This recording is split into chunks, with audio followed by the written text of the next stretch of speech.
They said it was just paperwork, that she was too old to understand. But my grandmother Maria knew. She knew they were taking her home, the one she built with her own hands. And I knew it too.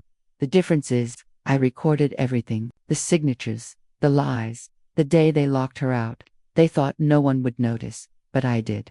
My name is Lena, and I never stopped recording. My name is Lena, and I want you to know something. No one ever thinks it's going to happen to their family. Until it does, no one ever believes their own mother or uncle could steal from someone who raised them. But I saw it. I watched it happen, and the worst part, my grandma didn't even cry. She just stood there, on the front steps of the house she'd lived in for 34 years, clutching her purse like it was the only thing she had left. And maybe it was. She looked so small that day. Not weak, she was never weak, just invisible. Like they'd erased her before they even took the house. It started with little things, doors closing when she walked by, whispers behind her. Bacta, don't worry her, they said. She's too old to understand. But she understood. She understood more than they ever gave her credit for. Her name was Maria. She was 78, sharper than most people half her age, and more patient than I deserved. She raised me when my mom worked double shifts. She gave me my first notebook, my first storybook, and my first real sense of home. She made sweet tea every afternoon at 4 o'clock sharp, not because anyone asked for it, but because that's how she showed love, quietly, consistently, without expecting anything in return. My mom moved back in after her divorce. She brought my uncle to her younger brother. At first it felt like we were rebuilding, family dinners, laughing at old photos, grandma humming as she set the table. But then the conversation started changing. Maria should think about assisted living. This house is too big for her. Wouldn't it be safer if we helped manage her finances? I was only 16, but I could read between the lines. They didn't want to help her. They wanted the house. And I don't mean emotionally. I mean legally. They wanted her to sign it over. They told her it was for taxes, that if she added their names to the deed, it would make things easier for the future. They made her believe it was just paperwork, that nothing would actually change. She nodded. She smiled. She trusted them. But that night, after she signed the papers, she sat in the kitchen until the tea went cold. She didn't drink it. She didn't say anything. She just sat there, staring at the back door. I asked her if something was wrong. She said, "No, Corita, just thinking." But her voice cracked on the word thinking. I started noticing things after that. My mom stopped asking grandma for opinions. My uncle referred to the house as ours. They moved her things into the smaller guest room without asking. "She'd be more comfortable here," they said. It was the only room without a window. I asked her if she was okay. She said, "Sometimes, comfort is quieter than dignity." I didn't fully understand what she meant, but I recorded it anyway. That night, I opened a private folder on my phone and called it, just in case. The final straw came on a Thursday. Grandma had a doctor's appointment. I went with her. It took longer than usual, and by the time we got back, the sun was already setting. She reached for the doorknob like she always did, but the key didn't work. She tried again, and again. Nothing. She looked at me, confused. Then at the door. Then she looked down like maybe the answer was on the ground somewhere. I rang the bell. Knocked. Nothing. I called my mom. No answer. I texted, "We're locked out." What happened? A minute later, a message came in. "She must have used the wrong key. We'll sort it out tomorrow." I read it out loud. Grandma smiled. That soft, heartbroken smile people use when they've run out of fight. We sat on the steps together. She didn't complain, didn't cry, didn't ask questions. She just said, "It's okay. I have you." And in that moment, I made a decision. I wasn't going to let this be another sad story no one believed. I pulled out my phone, hit record, and captured everything. The next morning, everything was different. We didn't sleep much that night. I stayed next to Grandma on the neighbor's couch, trying to make her tea the way she made it, warm, sweet, with a slice of ginger and 2 sugar cubes. It didn't taste right. Nothing felt right. I could tell she hadn't really slept either. She kept her shoes on, like she wasn't sure if we'd be asked to leave at 8:03 a.m. I texted my mom again. "We're still outside. Can we talk?" Number answered. At 8:12, I called my uncle. It rang twice, then went to voicemail. At 8:24, I walked around the block and saw his car in the driveway. They were both home, they just didn't care. That same afternoon, a moving truck pulled up to the house. Two men got out, opened the garage, and started loading boxes. I stood on the sidewalk, stunned. They were already packing Grandma's life away. I filmed it all from across the street. Then, as if the day couldn't get worse, a woman in a gray skirt suit walked up to us and said, "Are you Maria?" Grandma nodded slowly. The woman smiled, as if rehearsed. "I'm from Brookdale Senior Living. I'm here to take you to your new residence. Your daughter and son arranged everything." Maria blinked.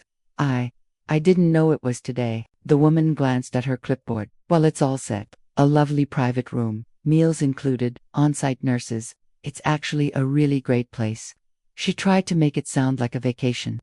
Like this wasn't a forced eviction. My voice cracked as I stepped in. "She didn't agree to this." The woman raised an eyebrow. "Her family did. She is the family. They didn't let us back inside, not even to pack her things. They told us her essentials were already moved to the new place.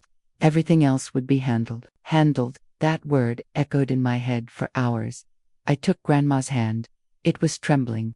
Not from age, from betrayal. I asked her if she wanted to go see this new place. She said, "Do I have a choice?" "No," I told her. "But I promise, I'll make sure they don't either." The facility looked nice from the outside. Clean, painted, fountains and flowers, but inside, it was quiet, too quiet, like a hospital without the urgency.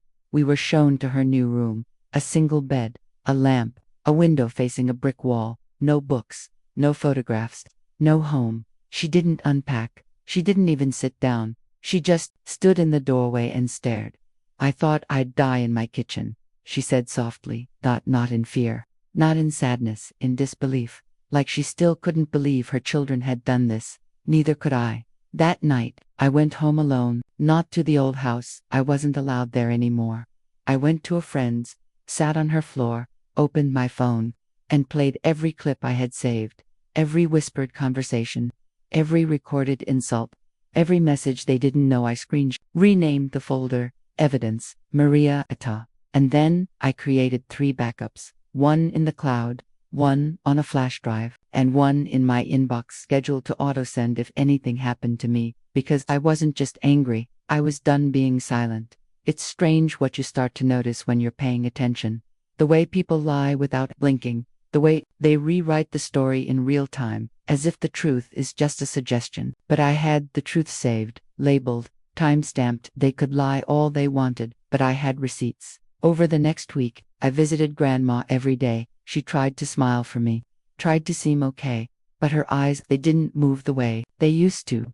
She used to watch the world like she was still part of it. Now, she looked at it like a visitor, someone just passing through. They had her on a schedule. 7 a.m. breakfast, 9 a.m. chair yoga, 11 a.m. group trivia, 2 p.m. rest time. Every day, the same. Every day, she shrank a little more. The worst part, they had cut off her phone. My mom said it was for safety. She told the facility she had power of attorney, that Grandma didn't need a phone, that everything would go through her. So Grandma couldn't call her friends, couldn't talk to the neighbor she'd shared chai with for 25 years, couldn't even call me, unless I came in person. She was alone. They isolated her and called it protection. That's when I knew I needed help. Not just pity, not just rage. Help. I called the only person I trusted, my old civics teacher, Ms. Ray. She was the one who taught me how to fact-check articles, how to trace a source, how to tell the difference between legal and right. I told her everything. She didn't interrupt, didn't gasp, just listened. When I finished, she said 4 words: "You need an advocate." She connected me with a local elder rights group, not lawyers, not therapists, witnesses, people who believed, women like Maria, even when their families didn't. They told me exactly what I needed to gather. Proof that Grandma didn't consent to the sale, documentation of her mental clarity, evidence of coercion and emotional isolation. I already had 70% of it: the recordings, the messages, the footage from the front door camera, the one I installed just for safety. They didn't even know it was there. It showed the moving truck, the way they kept her out, the way she stood outside, clutching her purse. That clip alone was 47 seconds, but it was everything. She played the video 3 times, then she looked at me and said, You might have just saved her life. I didn't feel proud. I felt tired, like I had been holding my breath for too long. She handed me a folder labeled Emergency Review Request. Inside were the steps we'd take next. File a motion to pause the property transfer. Request an in-person mental capacity review for Maria. Submit all recordings and documentation to a court clerk. And one more thing. Do you want to go public with this? At first, I said no. I wasn't trying to humiliate anyone. I just wanted them to stop, to give her back her voice, her home, her dignity. But that night, I visited Grandma again. She was sitting by the window, the one facing the brick wall. She didn't turn when I walked in, just said, "I had a dream last night." "What about?" I asked. She smiled gently. "I was sitting on our front porch, and no one was trying to move me." That's when I knew. This wasn't just her story anymore. It was mine too. And I wasn't going to whisper it. I was going to speak. I didn't post the recordings online right away.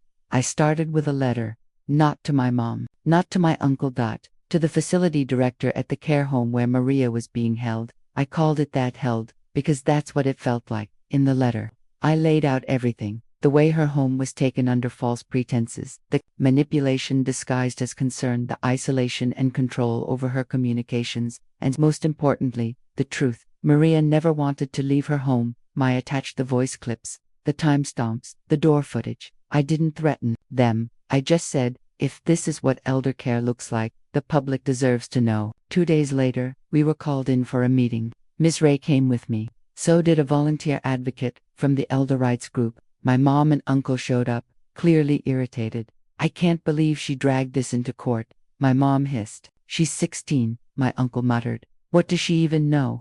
But the director looked pale, nervous, because now someone was watching. The facility didn't want the attention. They agreed to a neutral mental health assessment for Maria, conducted by an independent doctor.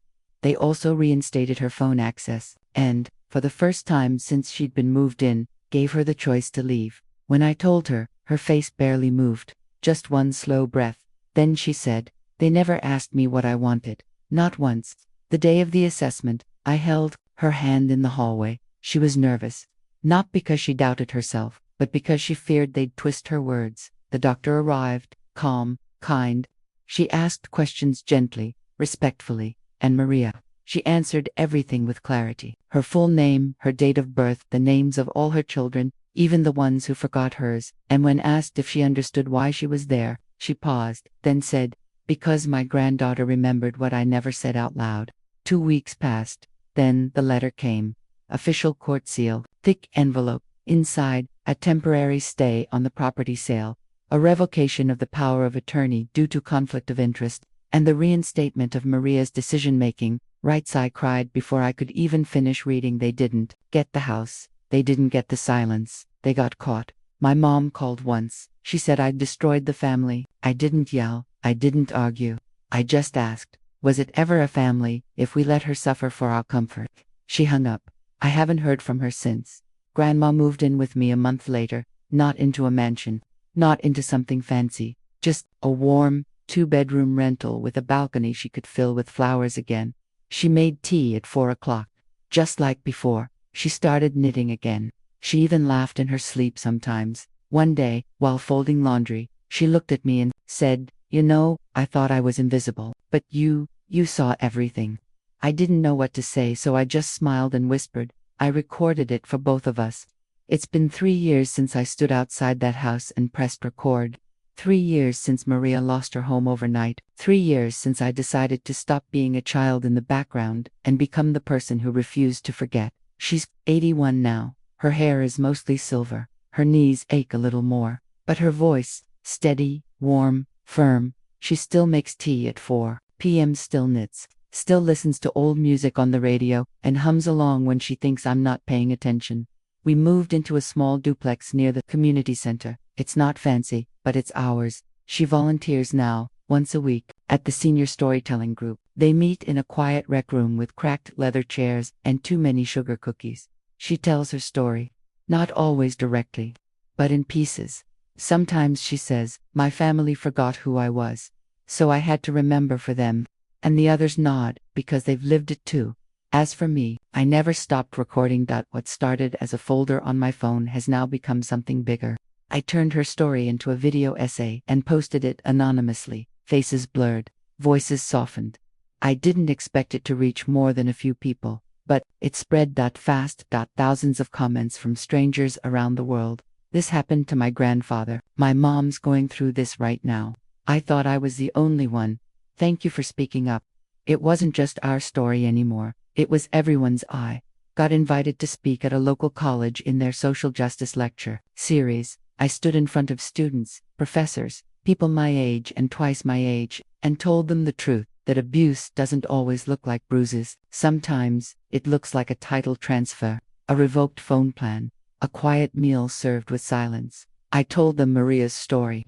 I showed the clip, the one where she sat on the steps, clutching her purse. There wasn't a dry eye in the room. I ended the talk by saying, she raised me to remember everything, even the parts no one wanted me to, and that's why she still has a voice. After that, more doors opened. An elder care nonprofit reached out and asked me to help with a video campaign. A community lawyer offered to mentor me if I wanted to study advocacy or law. But the moment that changed everything came in the mail. A letter, handwritten, familiar, script, from my grandmother's best friend, someone who had stopped visiting after she was moved. Inside, she wrote, "I thought Maria was gone, but you brought her back, to all of us." I read that line over and over, and I knew I had to keep going. Now, every year on the anniversary of the day Maria was locked out, we light a candle on the balcony, not to mourn, but to honor, not to remember pain, but to celebrate her voice. And every time someone new finds the video, I get a message, not just thanking me, but telling me that they finally saw what was happening in their family. They finally started recording. They finally spoke up. My mom and uncle never apologized. They moved to another city, tried to rewrite the story, said grandma chose to leave, that I twisted the truth. They can tell their version, but I have the recordings, the timeline, the silence, the stare Maria gave the front door that no longer recognized her, and I have something they never will, peace. People ask me if I regret it, if I ever felt guilty for breaking the family, and I say this, I didn't break anything. I just stopped pretending it wasn't already broken. Sometimes, I still replay the first recording I took, the moment I hit record while Maria sat beside me. Her eyes full of questions. She never asked, she had no idea what I was doing. But I think now, she knows. She sees the life she rebuilt, the women she's helped, the letters she gets in the mail from strangers calling her brave. Sometimes she cries when she reads them. But now, when she cries, she doesn't hide it. She told me once, "I thought they took everything from me." Then she reached over, touched my hand, and whispered, "But they forgot one thing, I still had you." And that was enough. They took her house, they took her name off the title. They thought they took her voice, but I remembered, and I recorded, and now, so many others are listening. This isn't just a story about a stolen home. It's about the power of truth, and the girl who refused to shut it off.